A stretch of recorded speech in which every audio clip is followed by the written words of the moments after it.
ଆଉ ଅଳ୍ପ ଅଛି।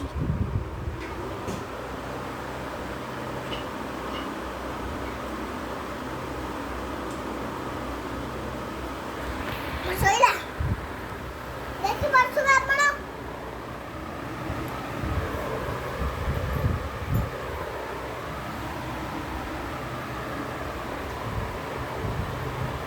ଦେଖନ୍ତୁ ଆମର ସରିଗଲା।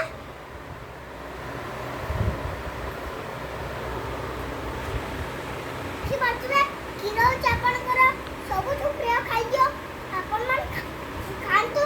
ଏ ଦେଖନ୍ତୁ ମା ଶାଗ ଭାଜୁଛନ୍ତି, ତାକୁ ହିଁ ଖାଆନ୍ତୁ।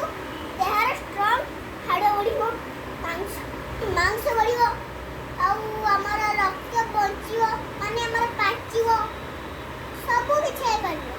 ଆମ ଦେହର ଯେଉଁ ଅଙ୍ଗ ପ୍ରତ୍ୟଙ୍ଗ ସେଟା ଭଲ ରହିବ।